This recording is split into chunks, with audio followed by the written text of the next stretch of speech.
Hey guys, welcome to my Wednesday comic book haul. I haven't done this in a while, but I sometimes I've had conversations with people where it's like, why do a comic book haul every Wednesday? It's what's the big deal about that? But then I realized I watch I watch my friends on YouTube who do weekly comic book hauls on Wednesday or Friday, or Saturday or whatever. It's fun. It's part of the weekly routine or something. So I'm gonna try and do it again. Um, I went to my comic book shop and actually had like a 20-minute long conversation with the owner of the store about business and stuff. Um, but I also, well, to start with, I off the rack, I picked up.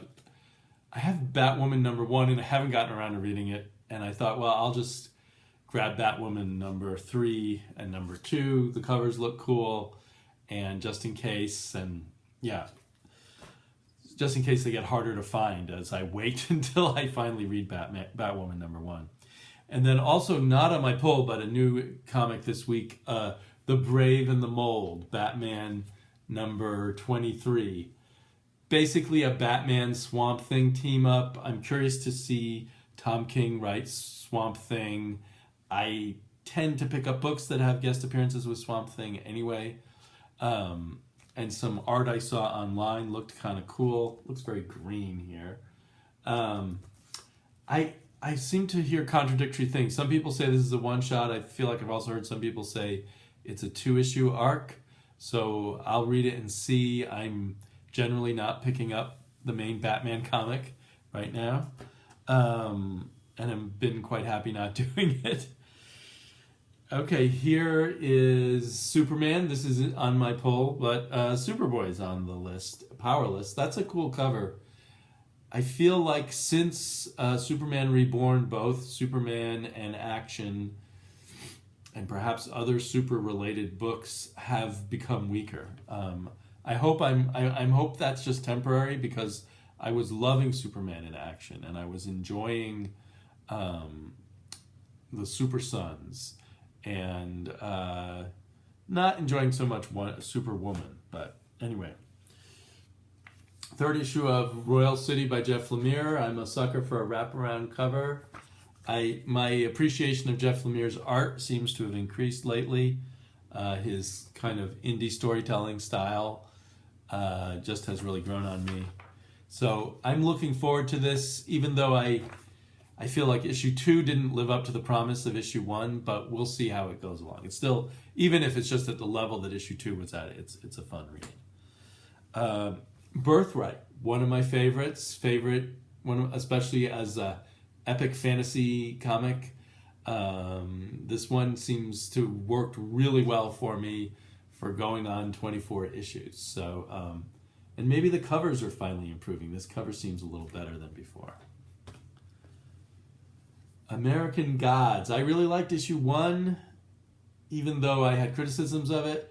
Issue 2 was a real slog to read through. It was like, it's so loyal to the novel, I guess it was going through a part of the novel that was just kind of slow. This is a great cover. I think I know what's going on here. My vague memory of having read the book 15 or 12. Whenever the book originally came out, I read it. So we'll see. That should be cool, I hope. Aquaman has been one of my favorite Rebirth DC series, although the last issue dealing with the sentient ocean was less satisfying than many of the other Aquaman arcs, and which was extra disappointing to me because I loved the idea of the sentient ocean. So I really hope the sentient alien ocean on another planet comes back. They just kind of blew up the portal to go to that world, and that made the comic become, that 3-issue arc just become an okay horror movie, along the lines of It or The Thing or whatever. The Thing, I think it's called. Britannia, who are about to die. Issue 1 was a bit of a slow go for me, although love the art. So hopefully my interest in this picks up a little bit. the pacing of the story seems sloggy. Nightwing, I'm super behind on my Nightwing reading. Is this going to be a crossover with the Teen Titans or anything? I hope not. But I probably have 3 or 4 issues of Nightwing to read. Once you let those double shipping comics slip, suddenly you've got a huge stack of them.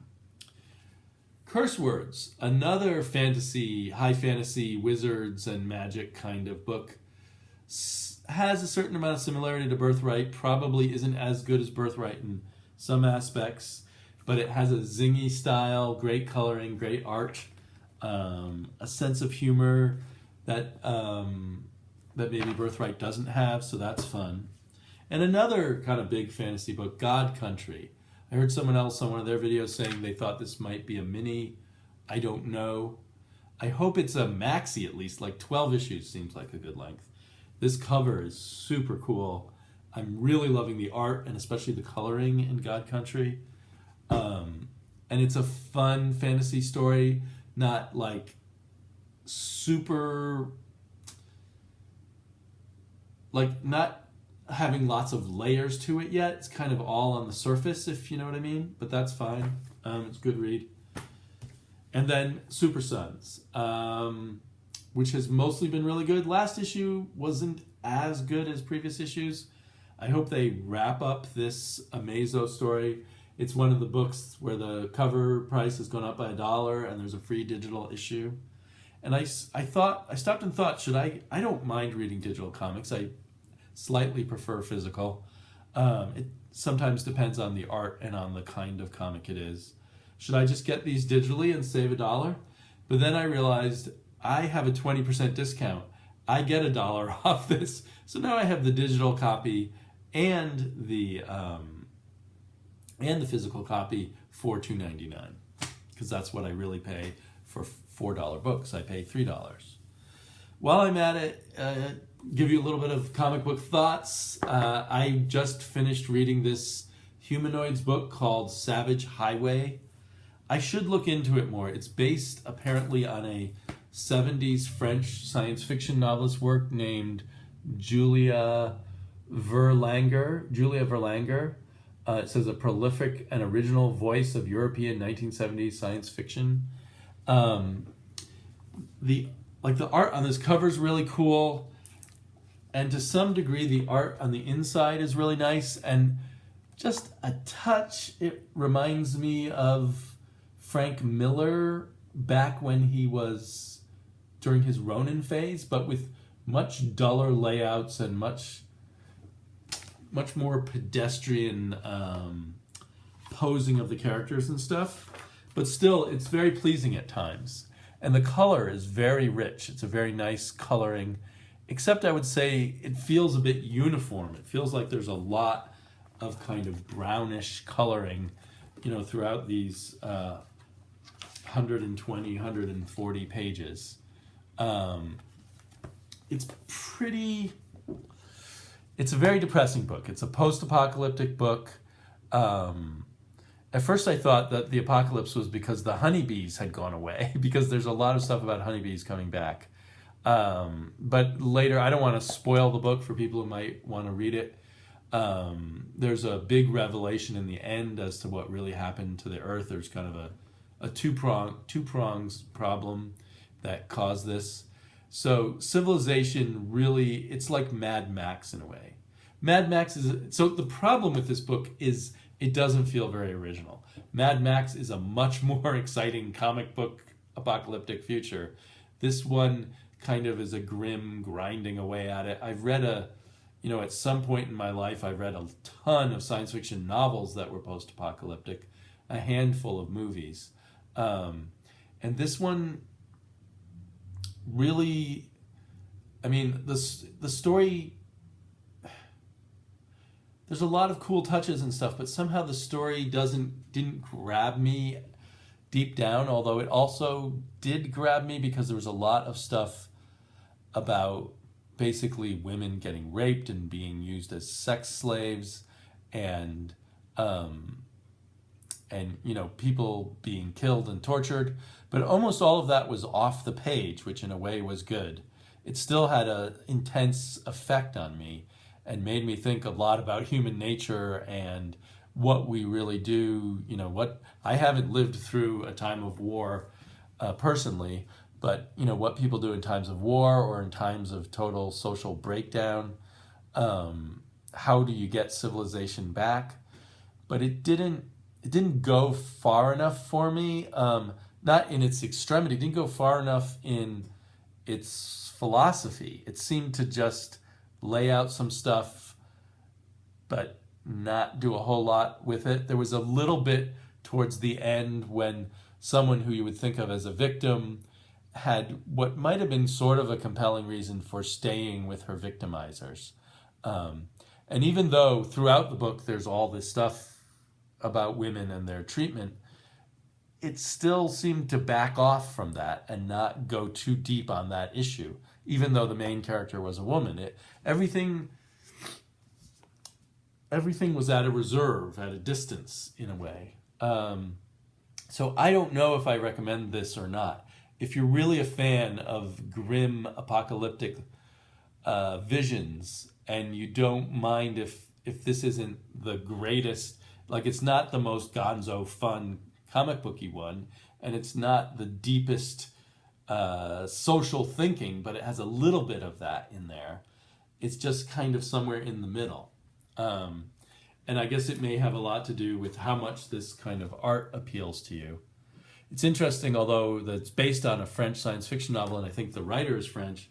Apparently the artist is a famous Japanese artist. It doesn't look at all like any manga I've read, but maybe there's something to the line work. But maybe this Japanese artist is almost holding back too much.